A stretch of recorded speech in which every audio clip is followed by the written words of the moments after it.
ఇవాళ మనము ఒక గడిచిన 2 రోజులుగా ఒక విషయం మనకి మీడియాలో బాగా హల్చల్ అవుతోంది.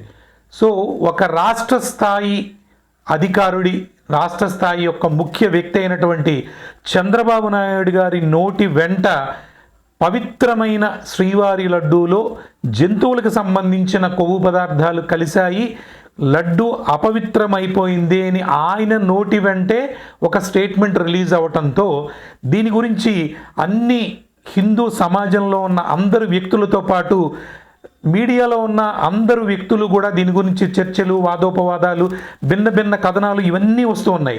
ఇది రాజకీయ కుట్రని కొందరు అంటే, ఇది అనాలోచితంగా ఏ యొక్క నిజ నిర్ధారణ జరగకుండానే సీఎం లాంటి వ్యక్తి అలాంటి మాట అనడం ఎంతవరకు సబబు అని కొంతమంది విమర్శిస్తున్నారు. సో దీని గురించి తెలుసుకునే భాగంగా మన ఏలూరులో ప్రముఖ సీనియర్ జర్నలిస్ట్ అయినటువంటి మంత్రి ప్రగడ శ్రీహర్రావు గారి గురించి కూడా ఒకసారి మనం ఆయన మాటల్లో ఈ విషయం గురించి ఒకసారి తెలుసుకునే ప్రయత్నం చేద్దాం.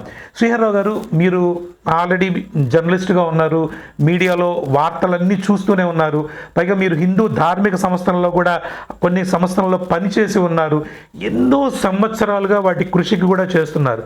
ఒక సీఎం లాంటి వ్యక్తి నోటి వెంట అలాంటి మాట రావటం ఇది ఎంతవరకు సమంజసం అంటారు? అంటే అక్కడ నిజ నిర్ధారణ జరగకుండానే ఆయన నోటి వెంట ఈ మాట రావటం ఎంతవరకు సమంజసమని మీ అభిప్రాయం?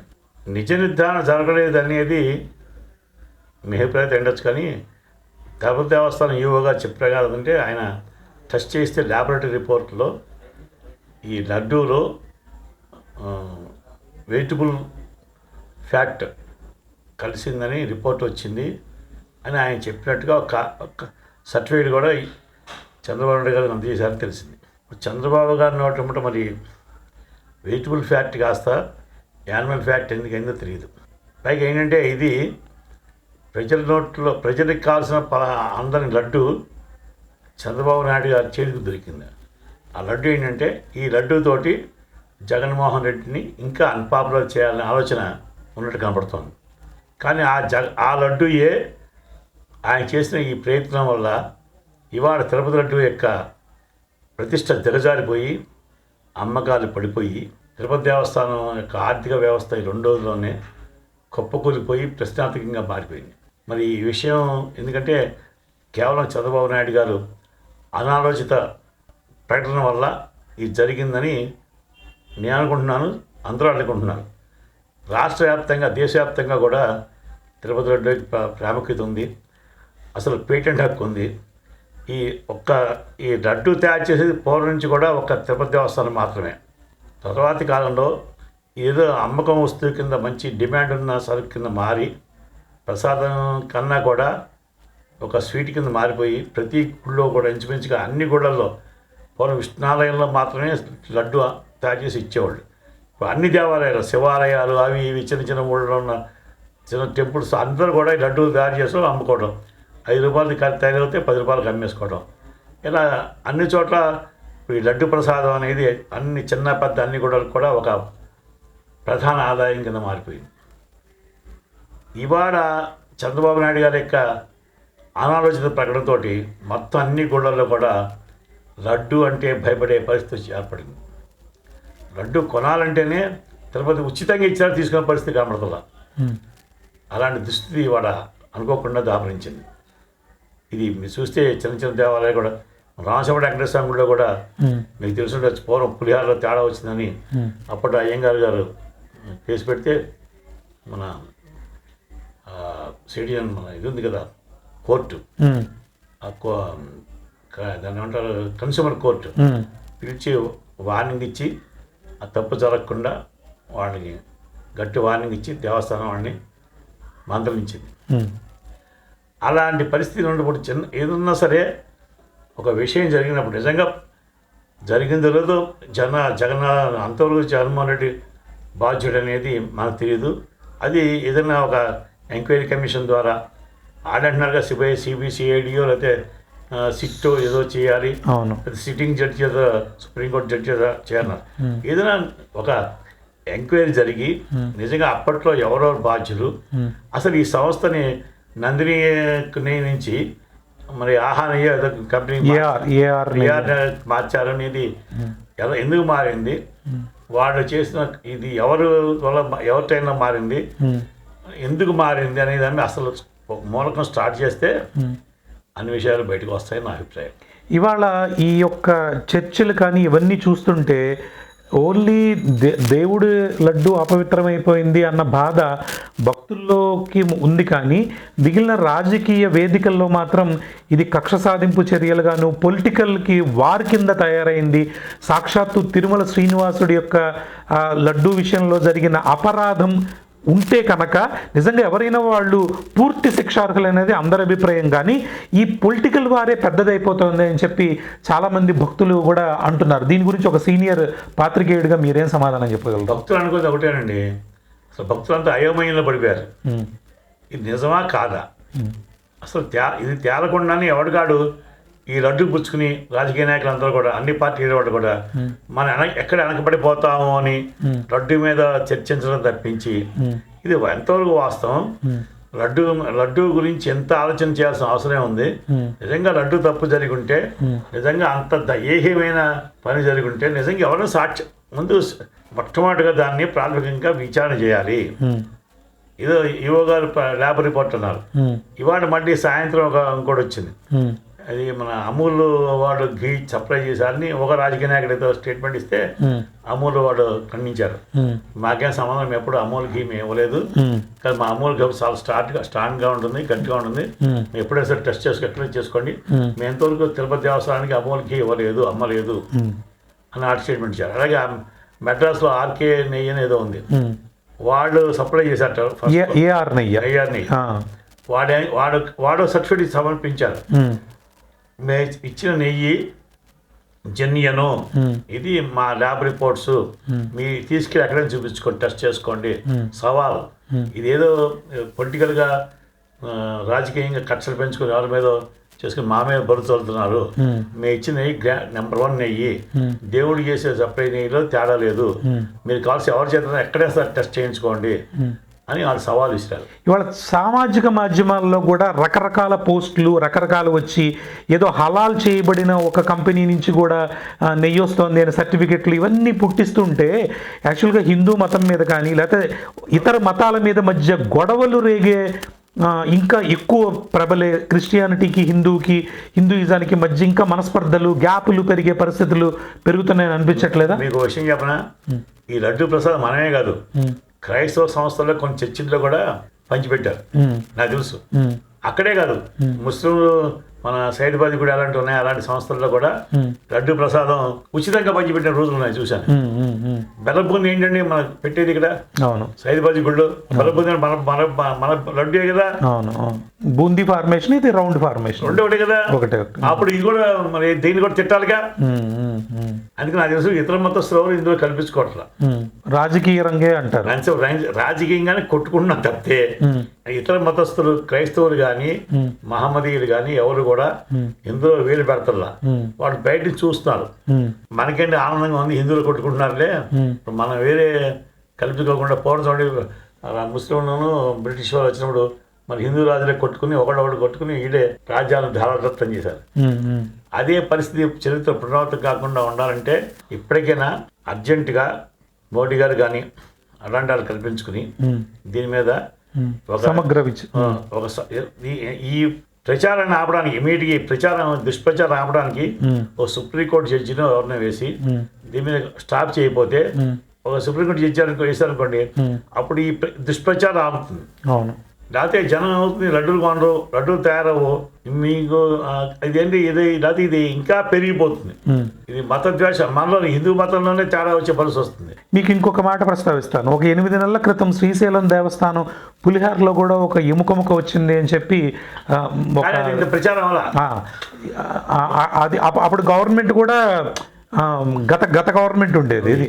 అలా అక్కడే కాదండి, ఎముక ముక్క వచ్చి అన్నారు, అది నిజంగా జరిగితే వచ్చు అక్కడ అన్నవరం దేవస్థానంలో కూడా అన్నవరం ప్రసాదంలో అది ఫేమస్, అందులో కూడా ఇసుక వచ్చిందని, అదంతా సంథింగ్ బట్టి ఏదో వచ్చిందని గొడవ.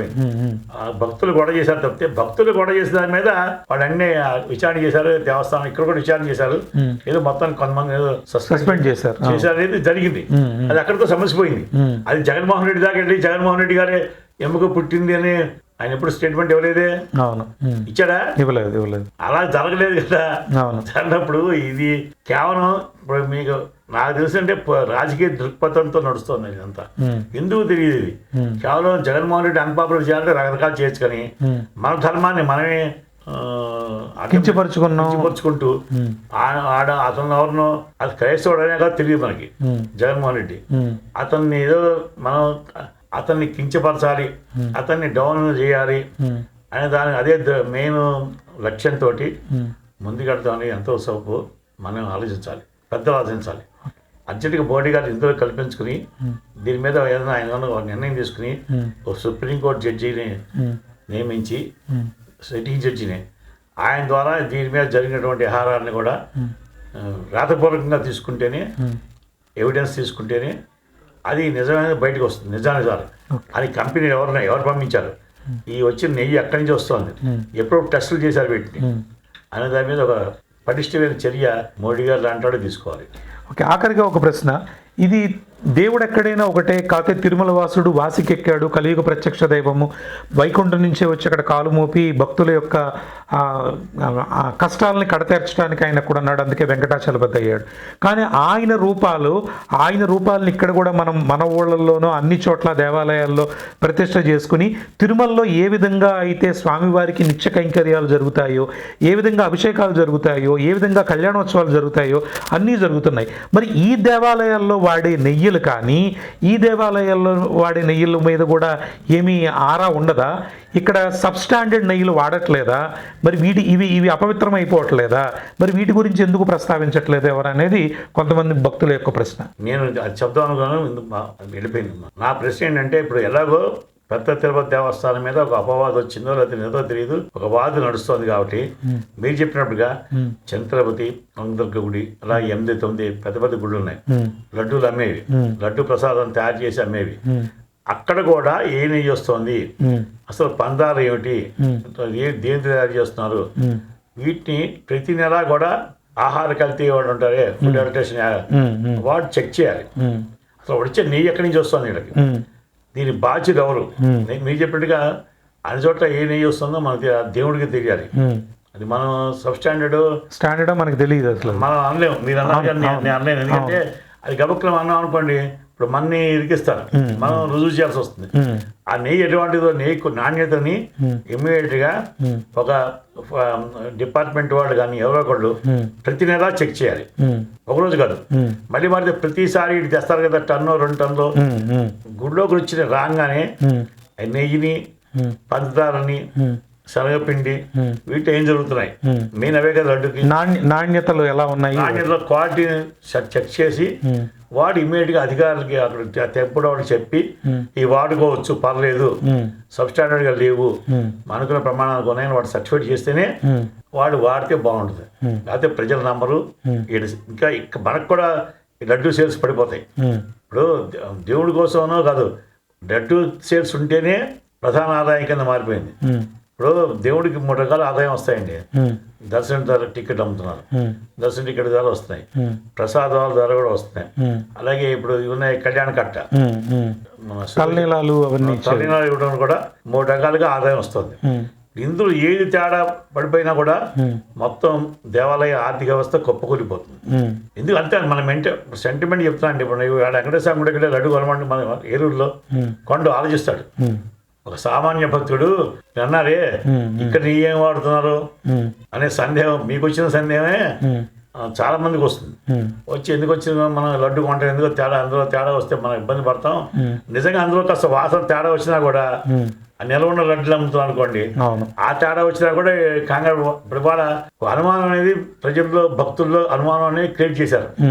ఎవరు చేశారు? ప్రభుత్వం చేసింది. దాన్ని నివృత్తి చేసే బాధ్యత కూడా వాళ్ళదే. అది నా అభిప్రాయం. ధన్యవాదాలండి. ఇప్పుడు మంత్రిప్రగడ శ్రీహర్రావు గారు సీనియర్ జర్నలిస్ట్, వారి యొక్క అభిప్రాయము ఇది చాలామంది కామన్ పీపుల్కి కూడా ఉన్నది. కానీ ఒక సీనియర్ జర్నలిస్ట్గా వారు వెలిబుచ్చిన ఈ యొక్క దీన్ని గవర్నమెంటే దీని మీద ఇమ్మీడియట్గా యాక్షన్ తీసుకోవాలి. దీనికి పెద్దలు ఎవరైతే ఉన్నారో రాష్ట్ర స్థాయిలో కాదు, కేంద్ర స్థాయిలో ఉన్న పెద్దలు దీని మీద నిజంగా నిజ నిర్ధారణ కమిటీ వేసి, ఒకవేళ నిజంగా మన దురదృష్టం కొద్దీ నిజంగా అలాంటి పొరపాటు కనుక జరిగితే వాళ్ళందరూ శిక్షార్హులే అని చెప్పి ప్రతి ఒక్క భక్తుడు ప్రతి ఒక్క సామాన్యుడు కూడా కోరుకుంటున్నాడు. కానీ భగవంతుడి దయ వల్ల భగవంతుడి ఆశీస్సులతో అలాంటిది ఏమీ లేకుండా ఉంటే మంచిదే అని చెప్పి ప్రతి ఒక్కళ్ళు కోరుకుంటున్నారు. అలాగే ప్రతి ఆలయంలోనూ నిజంగానే నాణ్యత పరిశీలన అనేది ఖచ్చితంగా ఉండాలి. ఉంటేనే అదొక మార్గదర్శకంగా ఉంటుంది. ఈ యొక్క అంశాన్ని దృష్టిలో పెట్టుకుని ప్రతి పెద్ద పెద్ద దేవాలయాల్లోనూ ఎండోమెంట్ డిపార్ట్మెంట్ వాళ్ళు కానీ భగవంతుడికి అన్ని సవ్యంగా జరగాలని చూసే ప్రతి ఒక్కరు కూడా ఈ యొక్క పద్ధతి పాటిస్తే బాగుంటుంది అని చెప్పి మన మంత్రి పరగడ శ్రీహర్రావు గారి యొక్క సూచన. ఒక విషయం చెప్పండి. మీరు చెప్పారు ధర్మకర్తల మండలి కూడా ఇందులో జవాబుదారీ ఉంటుందండి. అవును, వాళ్ళు కూడా ధర్మకర్తల మండలి చూస్తుండుకోకుండా వాడు కూడా తనిఖీలో ఉండి తనిఖీ జరిగినప్పుడు వచ్చిన సరుకు ఏంటి, అది మంచి పేరు వచ్చినా ధర్మకర్తల మండలికి వస్తుంది, చెడ్డ పేరు వచ్చిన వాడు కూడా జవాబుదారీగా ఉండాలి. వాడు కూడా దగ్గరుండి ప్రతిరోజు ఏం జరుగుతోంది, ప్రసాదాలు ఎలా ఉంటున్నాయి, రోజు ఈ ప్రసాదం ఎలా క్వాలిటీ ఉంటుందో లేదా అనేది ఎవరొకడు అజగడితేనే ఆ గుళ్ళో సరిగ్గా నడుస్తుందండి. ప్రసాదాలు సరిగ్గా లేకపోతే సరిపోతుంది. ఇప్పుడు ఇక్కడ వెంకటేశ్వర గుడే కదండి, సాయిబాబా గుడికి వెళ్ళినా ఎక్కడ ఏ గుడిలో లడ్డు ప్రసాదం ఇచ్చినా భక్తులు అనుమానంగా చూసి పరిస్థితి వచ్చింది. వాడు అలాంటి దుస్థితి మన గవర్నమెంటే మనకే కల్పించింది. అందుకని వాడే ఏదో రకంగా భక్తుల నమ్మకాన్ని విశ్వాసాన్ని ప్రసాదం పట్ల దేవుడి పట్ల కూడా మళ్ళీ కలిగించవలసిన బాధ్యత అవుతుంటే ప్రభుత్వానిదే. ఖచ్చితంగా అదే దిశగా వెళ్ళాలని కోరుకుంటున్నాం. చాలా మంది దర్శనం దొరక్కపోయినా లడ్డు కొనుక్కుని లడ్డు అక్కడ తినేసి వచ్చిన సందర్భాలు చాలా ఉంటాయి. తిరుపతి లడ్డు పంచటము, తిరుపతి లడ్డు నాకు తెచ్చిపెట్టు, వెళ్ళిన వాళ్ళని నాకు ఒక లడ్డు పూర్తిగా ఇవ్వు అన్న కూడా మనం చాలా చూస్తూ ఉంటాము. సో ఆ భగవంతుడే తన యొక్క లడ్డూలో కల్తీ జరిగిందా లేదా అనేది ఆయనకే వదిలేసేయాలి. ఆయనే దాన్ని నిజ నిర్ధారణ కమిటీ ద్వారా ఆయన నిరూపించుకోగలగాలి. ఇవన్నీ త్వరగా సమసిపోవాలని, ఏ రాజకీయ రంగులు ఈ యొక్క భగవంతుడి యొక్క తిరుమల లడ్డు విషయంలో ఉండకూడదని కోరుకుంటూ ఈ యొక్క సీనియర్ జర్నలిస్ట్ మంత్రి పరగడ శ్రీహర్రావు గారితో జీకే డిజిటల్ న్యూస్.